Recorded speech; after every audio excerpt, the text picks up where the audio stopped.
যারা বাবা মা দুজনকে কিংবা একজনকে হারিয়েছে, আজকে অবকাশ হয়েছে, তাদের জন্য জানলেন আমি রব্বুল আলামিনের কাছে প্রার্থনা সমস্ত আবেগ দিয়ে বাবা মার সামনে থেকে দীর্ঘ সংগ্রাম কত ধরন হয়ে কত ধরন নিয়ে কথা বলে ঠিক আল্লাহ রব্বুল আলামিন আমার কাছে তাদের বাবার জন্য মায়ের জন্য দরদ পাঠা দোয়া, এই দোয়া যাতে করে যে দোয়া আল্লাহ রব্বুল আলামিন সূরা ইসরাঈলে শিখিয়ে দিচ্ছে আমাদের জন্য উপর মুহাম্মদের জন্য কি রব্বির হামহুমা কামা রাব্বায়ানি সগীরা রব্বির হামহুমা কামা রাব্বায়ানি সগীরা। আল্লাহ আজকে আমার বাবা মাকে নিয়ে গেছে, কত কষ্ট করেছে, আমার জীবন দশা আমার একবারে চাক্ষুষ চোখের সামনে দেখেছি আমার বাবা আমার মা আমাদের জন্য কি রাতের শিকার ওটাই বাঁধলেন নাই। আজকে সেই বাবা মা তোমার কাছে সারা দিয়ে ঘুরে শুয়ে আছে। বাবা জানি না তার কোন হালতে, আমি সন্তান হিসেবে তোমার দরবারে বিনতি জানাই, আপনি জানাই, আবেদন জানাই আমার কাছে আমাকে যেভাবে লালন পালন করেছে, প্রত্যেক স্বীকার করেছে, কথা বলা করেছি, মার্জনা করে দিয়েছে, সহজ করে দিয়েছে, ক্ষমা করে দিয়েছে। আজকে আমার বাবা মা যতই অপরাধ করুক, যত অন্যায় করুক, তোমার দরবারে আবেদন আমার বাবা মাকে কিংবা আমার বাবাকে অথবা মাকে তুমি ক্ষমা করে দাও।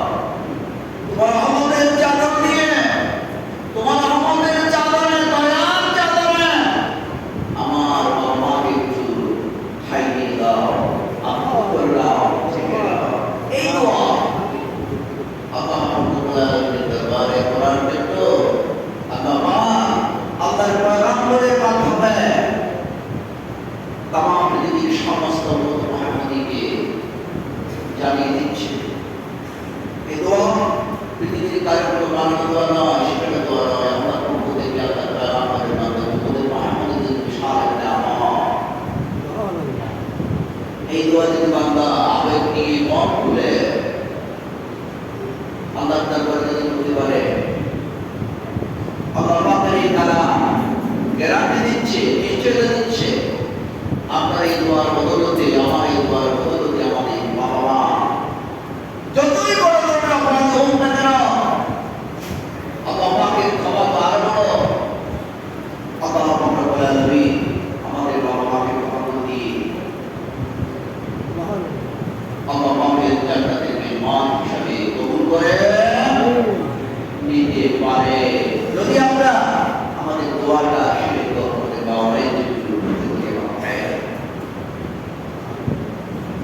রাসূল করিম সাল্লাল্লাহু আলাইহি ওয়াসাল্লামের সময় একজন সাহাবী আসলেন, ইয়া রাসূলুল্লাহ ইয়া হাবিবাল্লাহ, আমি জানতে পেরেছি আপনি জিহাদের জন্য প্রস্তুত হচ্ছেন, জিহাদের ময়দানে যাবেন সাহাবায়ে কেরামদেরকে নিয়ে, আমিও আপনার সঙ্গে যাব, জিহাদের ময়দানে যুদ্ধ করতে যাব। মনের আবেগ, মনের আশা, আল্লাহর পয়গম্বর যুদ্ধের ময়দানে যাচ্ছে, যদি সেই জিহাদের ময়দানে শাহাদাত বরণ করি শহীদ হয়ে যাব, আর যদি বেঁচে আছি সেখান থেকে তাহলে দাঁড়িয়ে হয়ে যাব। যেখানে আল্লাহর পয়গম্বর যাবে সেখানে আমি যাওয়ার জন্য আমি ছুটে এসেছি, একটু পারমিশন দিয়া রাসূলুল্লাহ ইয়া হাবিবাল্লাহ। রাসূল করিম সাল্লাল্লাহু আলাইহি ওয়াসাল্লাম তাকে বললেন, ও সাহাবী,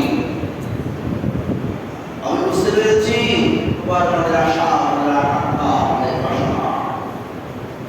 আমি জানতে চাই তোমার ঘরের মধ্যে তোমার বাবা মাকে বেঁচে আছে কিনা। তখন ওই সাহাবী বললেন, ইয়া রাসূলুল্লাহ ইয়া হাবিবাল্লাহ, আমার রাসূল করিম সাল্লাল্লাহু আলাইহি ওয়াসাল্লাম বলেন, ঠিক আছে, আমি তোমাকে জিহাদের ময়দানে না গিয়ে, যুদ্ধের ময়দানে না গিয়ে তোমার বাবা মায়ের সেবা করার জন্য, মায়ের যত্ন নেওয়ার জন্য, মা অসুস্থ,